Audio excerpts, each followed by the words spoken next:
इंसान के रूप में पैदा होने के बाद भी इंसानियत का दर्जा नहीं ले पाए। पशुओं से भी बुरे थे मानो, कहते थे तुम्हें देते और दानो। तुम्हारे नाम इस दुनिया में रखे अलग अलग, देवता अलग, दानव अलग, निशाचर, राक्षस, और आज SC ST OBC। पशुओं से भी बुरे थे मानो, कहते थे तुम देते और दानो, कहते थे तुम देते और दानो, कहते थे तुम देते और दानो।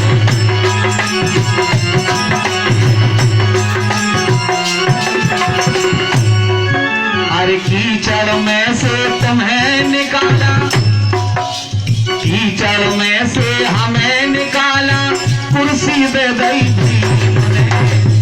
आज जो कुर्सियों पर बैठे हैं, कुर्सियों की बात छोड़ दो, अच्छी जगह पर अगर बैठता था हमारा समाज का कोई बेटा भाई, तो उसके पीछे गरम लोहा करके और दाग दिया जाता था।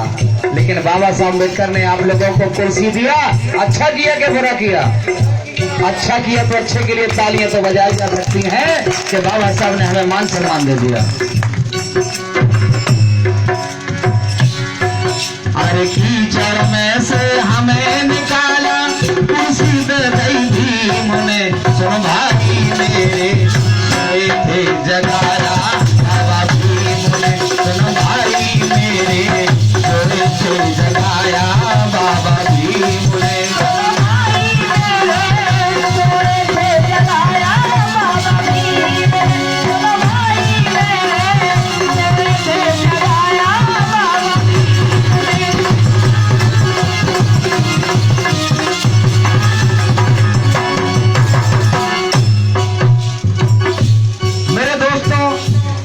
अभी जो मैंने बात बतलाई वो सर्वोच्च दुनिया के ज्ञानी के बाद इस देश को जो अपने आप को पुरुष लोग कहते हैं, मर्द कहते हैं, ये औकातें मर्दों की हुआ करती हैं।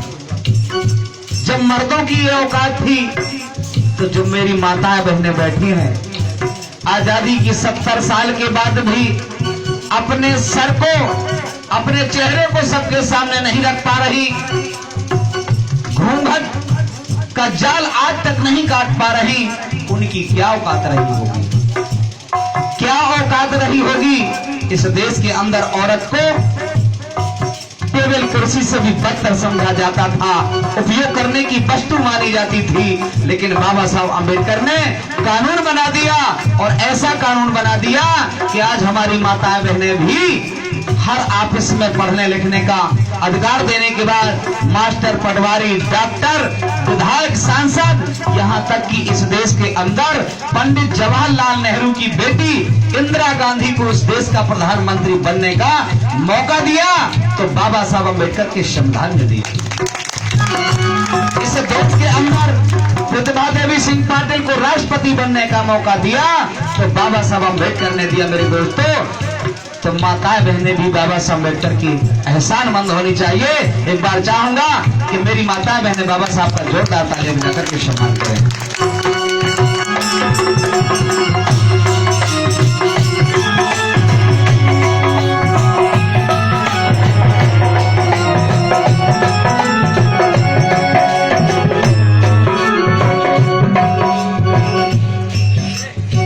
औरत की क्या कहे हम कहानी।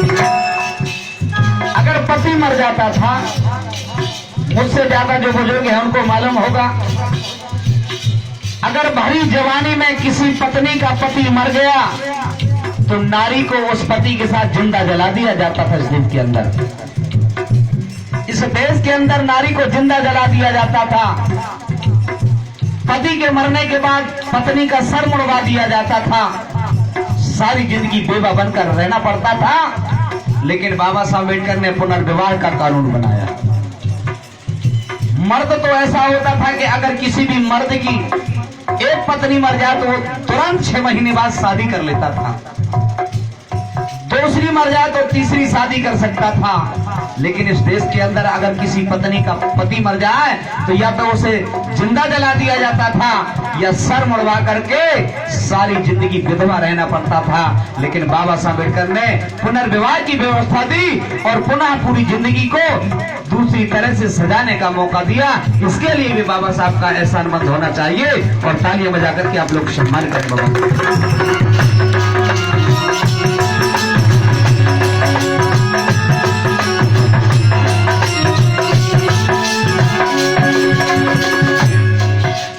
औरत की क्या कहे कहानी, चाहे वो राजा की रानी, चाहे वो राजा की रानी, चाहे वो राजा की रानी, चाहे वो राजा की रानी क्यों ना हो, उसको भी पढ़ने लिखने का अधिकार नहीं होता था। उसे तो गुलामी करने का मतलब होता था। पति चाहे जुआरी हो, शराबी हो, चाहे जिस तरह का पति हो, आखिरकार पति परमेश्वर कहा जाता था। लेकिन बाबा साहब अम्बेडकर ने सबको बराबरी का अधिकार दिया। मेरे मित्रों, इसलिए हम बाबा साहब को बहुत बहुत अपने जीवन में ये मानते हैं कि अगर बाबा ना होते तो हम भी नहीं होते।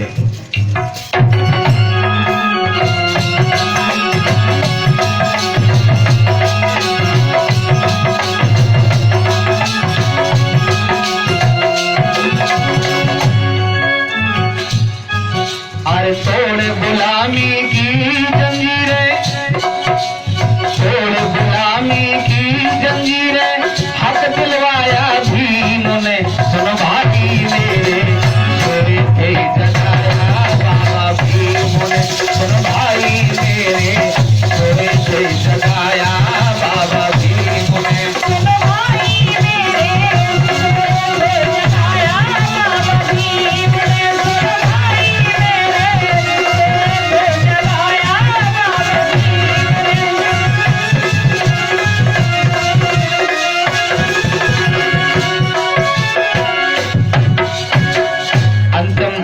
बोल रहा हूँ आपके बीच में। बाबा साहब ने सारा किया है मेरे समाज के दलितों से पीड़ित सर्वहारा के भाइयों।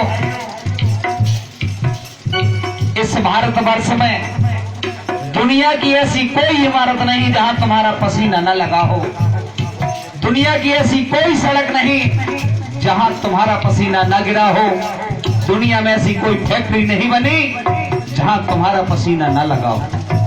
सारी ताकत तुम्हारे अंदर है। दुनिया के घर पहले तूने बदल के इमारतें खड़ी कर दिया, महल अटारी बना दिया, लेकिन खुद का घर पहला आज तक नहीं बदल पाया। क्यों? हमेशा सोचते रहे मेरी किस्मत खराब है, मेरा भाग्य खराब है, भगवान ने मेरी किस्मत अच्छी नहीं लिखी। दोस्तों, लिखता वही है जो पढ़ा होता है। मेरी बातों पर गौर करिएगा। कौन लिख सकता है? जो पढ़ा होगा वही तो लिखेगा। और तुम्हें, तुम्हारे समाज को स्कूल के दरवाजे बंद थे तो कहां से पढ़ लेते? जब तुम पढ़ नहीं सकते थे तो लिख नहीं सकते थे। और जब तुम्हारे बीच में एक बालक ऐसा पैदा हुआ जिसने इस भारत की बात छोड़ दो, लंदन, अमेरिका, जर्मनी, कई देशों से जाकर के शिक्षा ग्रहण की, और जब पढ़ाई पूरी करके आया तो आपकी, हमारी और यहाँ तक कि देश के राजा महाराजा की भी किस्मत लिखने का काम किया। बाबा साहब अम्बेडकर ने संविधान लिखा। संविधान ही तो किस्मत है। मानते इस बात को कि नहीं मानते? बात कम समझ में आ रही है लगता है। बाबा साहब ने कानून बना दिया। एक जमाना हुआ करता था, कोई किसी को मार दे तो उसे गंगा नहाना पड़ता था। बोले तू किसी को भी मार दे, तेरा काम पूरा हो गया। बोले मैंने मारा था, जिसकी हत्या की थी, मैंने गंगा स्नान कर लिया, मेरे पाप धुल गए। मतलब खून सस्ता है और गंगा का पानी महंगा। लेकिन बाबा साहब ने कहा नहीं, बात ऐसे नहीं बनेगी।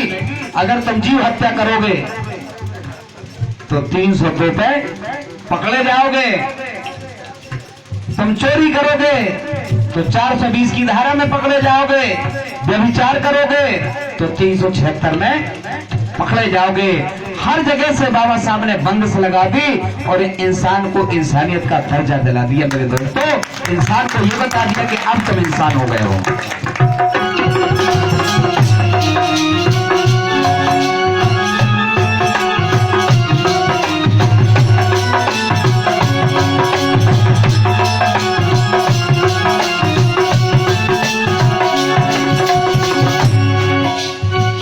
शक्ति सिंधु के अंश तुम्ही हो, असली बोध के अंश तुम्ही हो। शक्ति सिंधु के अंश तुम्ही हो, असली बोध के वंश तुम्ही हो, असली बोध के अंश तुम्ही हो।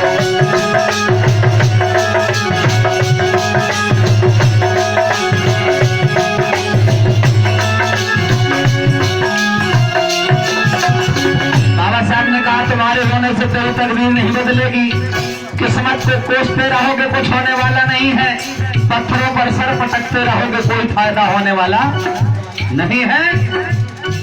और आंसू पोंछ चल निकल राह पर, अरे आंसू पोंछ चल निकल राह पर, किया इशारा भी उंगली का इशारा किया है बाबा साहब अम्बेडकर ने कि चलो दिल्ली के लाल किले पर कब्जा कर लो, अपनी सरकार बना लो, तुम्हारी हजारों हजारों साल की बिगड़ी बातें बन जाएंगी। क्यों? जिस समाज का मुखिया होता है वो समाज सुखिया होता है, जिस समाज का राजा होता है वो समाज ताजा होता है। आज तक हमारे बीच में मुखिया नहीं बना, इसलिए समाज हमारा सुखिया नहीं हुआ, हमारा राजा नहीं बना, इसलिए हमारा समाज ताजा नहीं बना। मेरे दोस्तों, अगर बाबा साहब को मानते हो, बाबा साहब अम्बेडकर की आप लोगों ने जयंती मनाने का काम किया है, तो केवल जयंती मनाने से बात बनने वाली नहीं है। जो बात बाबा साहब ने बताई है, जो रास्ता बाबा साहब ने आप लोगों को बताया है, उस रास्ते पर चलोगे तो तुम्हारी आने वाली पीढ़ियां सुधर जाएंगी। हर घर में डॉक्टर, मास्टर, पटवारी और सांसद, विधायक बनने लगेंगे। ये बाबा साहब अम्बेडकर की कोशिश थी, बाबा साहब का त्याग था, बाबा साहब का संघर्ष था। अरे आंसू पोंछ चल निकल राह पर, किया ये सारा भीम ने, सुन भाई मेरे सोए थे जगाया बाबा भीम ने, सुन भाई मेरे सोए थे जगाया बाबा भीम ने।